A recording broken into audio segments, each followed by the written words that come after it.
You must really hate drones, eh? My name's Blackwatch, welcome to How to Play. Just to cover this quickly, if you want to see the stuff that is the meat of the tips and tricks and all that kind of stuff, there's timestamps in the description. You don't have to watch the stuff about the loadouts. I understand that some people have been playing the game for a while, and this isn't going to be relevant to you. But for those that haven't, this week in How to Play, we're covering Mike Chander, also known as Mute. He's a 2-armour, 2-speed defender from the SAS, that's the Special Air Service of Britain.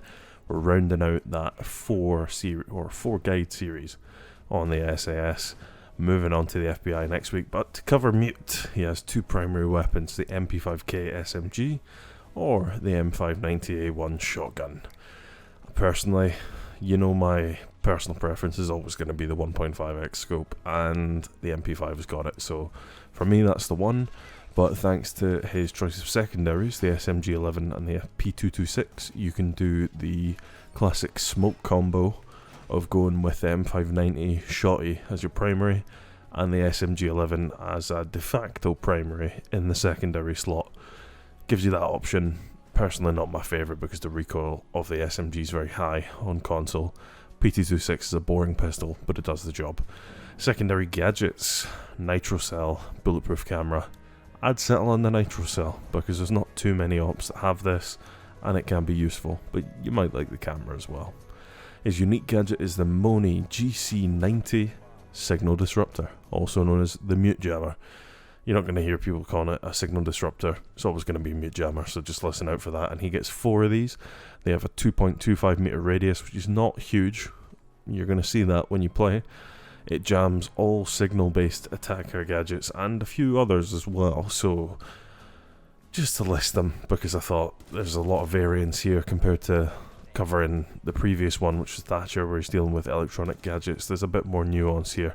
So you're talking about breach charges, the hard breach charge, exothermic charges from Thermite, cluster charges from Fuse, X-Kairos pellets from Hibana, the flash shield that Blitz has, Jackal's Inox, so it can be turned on and he can still see his stuff, but you can't scan if you're in the radius, and also your vision is going to be massively affected by static if you're in the radius.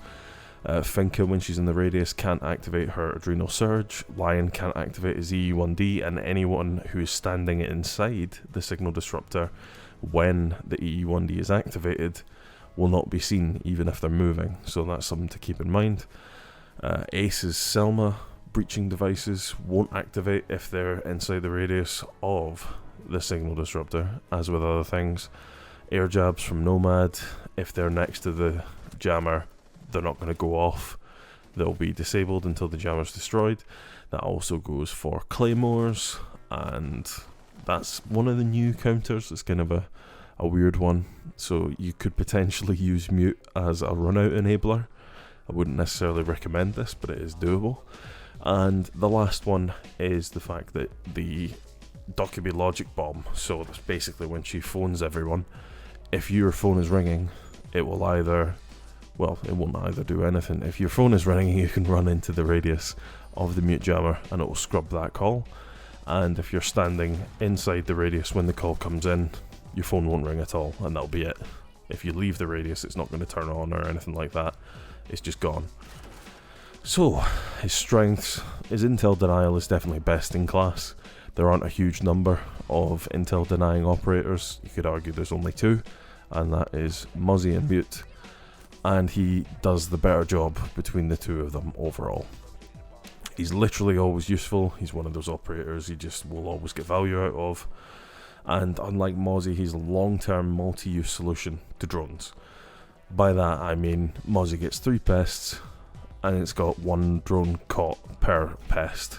And 9 times out of 10, it's not going to be a case of, oh, that entry has a pest, I'm not going to go near it. It's, oh, that entry's got a pest and I've been caught because I was moving too fast. And he also has a decent versatile loadout, lots of options there. He counters a good number of frustration operators as well. Frustration operators, you're talking about your Jackals, your Lions, your Docubees. These are the kind of ops that aren't necessarily the most potent in competitive play, but they do annoy players, generally speaking. Particularly in the lower ranks, you'll see people getting really frustrated with these ops, which is why they tend to have quite a skewly. Sorry lads, it's 5 in the morning, I'm bringing it at both ends here. Skewed levels of banning against those operators, so he can deal with them to an extent. In terms of his weaknesses, the radius of his jammers nowadays is not great. It also doesn't show up until after you've placed it, which doesn't really help very much. It used to show you it before, doesn't anymore. Don't ask me, ask Ubisoft, man. I can't explain these things anymore. He straddles a bit of an awkward balance between being an intel denier and a wall defender. He's not really a very good wall defender, but he can do the job if required. And in terms of his intel denial, well, it's not easily uncounterable anymore. It used to be the case that the radius was big enough that you could basically put your jammer in a place that would cover those areas and wouldn't be counterable by the likes of Twitch. But Twitch now, with her infinite range buff, which everyone's still sleeping on, you're all thinking about that F2 and not thinking about that infinite range laser, is now actually quite good at dealing with mute, which is, maybe something that people hadn't thought of before. But mute players, watch out, Twitch is coming for you eventually when people wake up. But tips and tricks for mute, quite a few actually. He's an operator with a few little hidden tidbits. So the first thing, don't forget about the ability to scrub those calls and scans. So if you want to walk about for whatever reason, walk into a mute jammer radius when you're getting scanned by Lion. Similarly, as soon as you get that phone call from Dockaby, if you're in a room with a jammer and you can get up and walk to it, then just saunter on down. No more holding down the D-pad or whatever the prompt is on PC. You just walk over there and it's done. Castle and mute can be a bit of a vicious combo on Windows. If you're dealing with a particularly annoying fuse, then you might want to castle a window and then put a mute jammer at the bottom of it.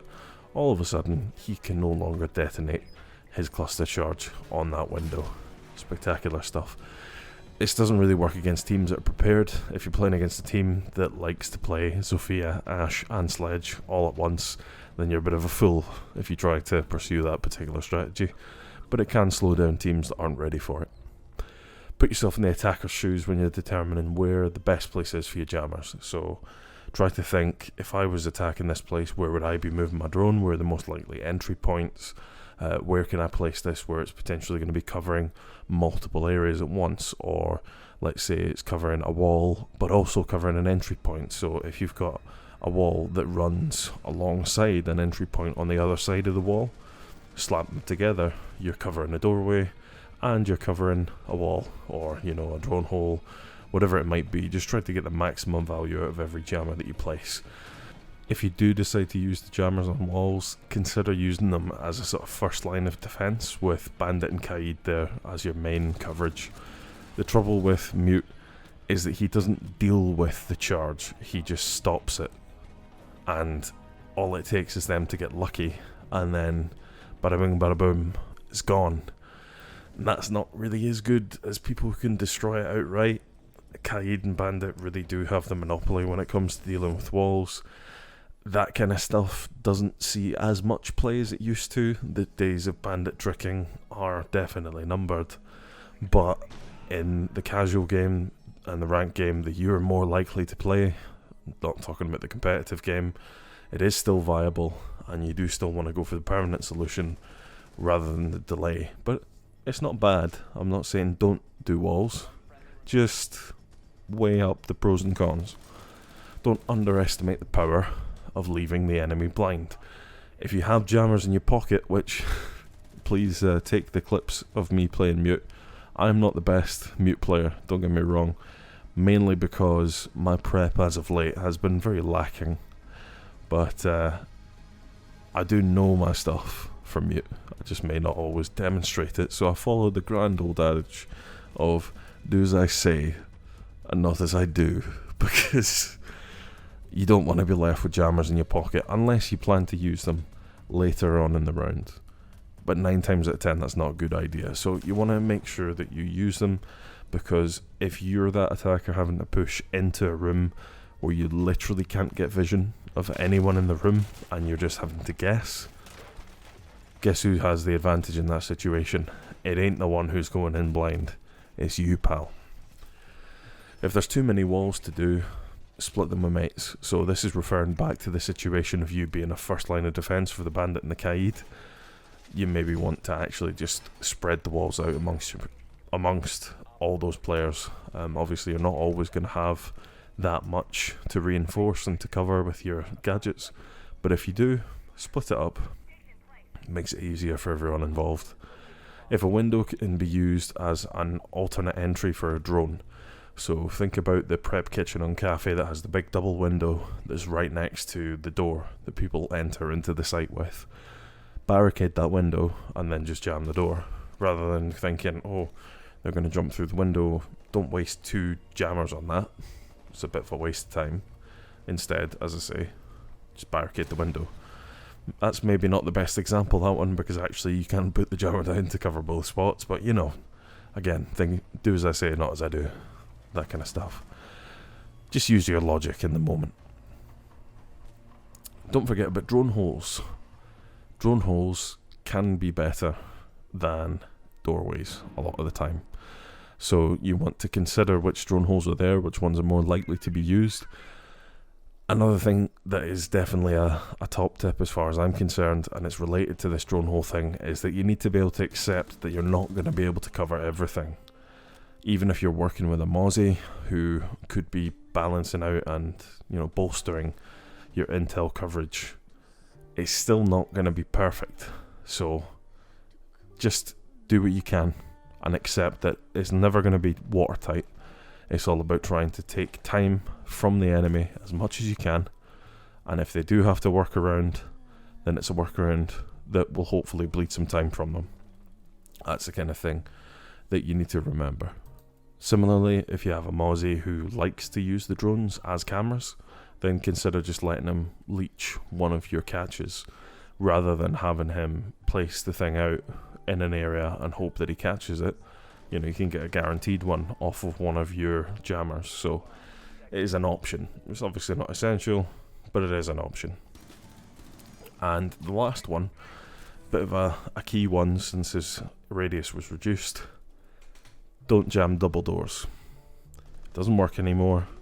If anyone is worth anything now and is smart enough, they will just dodge right past your drone as if it's nothing, or right past your jammer as if it's nothing, because they have a solid meter or so of space that they can fit into where the jammer's not going to catch them. When I see a double door, all I need to figure out is which side the jammer's on, and then just drive tight to the other side and it's not getting jammed. So don't waste it. Just accept that those particular spots are not going to be spots that you can use.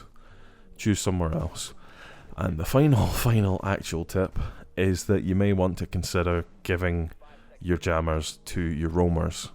So if you have a roamer who's defending an active area that is very, very important to the defense actually working, let's say they're holding upstairs, where you need them to be able to hold that as long as they can in order for you to win on a site that depends on something like that, just head upstairs, give them the jammer, help them out, and it will stop them from getting droned out and pressured out too quickly.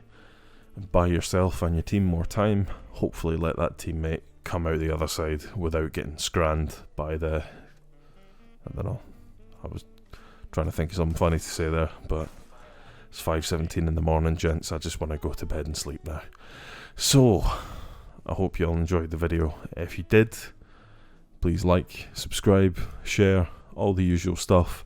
We're trying to hit 10k by 2023, or I'm going to owe my mate 20 quid. And that's just too much money for an Irishman to handle, so don't do that to his mental health. Make sure that he doesn't have to deal with that expensive cash. And until the next time, where we talk about Ash, the leader of Team Rainbow, do svidaniya, everybody. Hope you're having a lovely weekend. Bye-bye.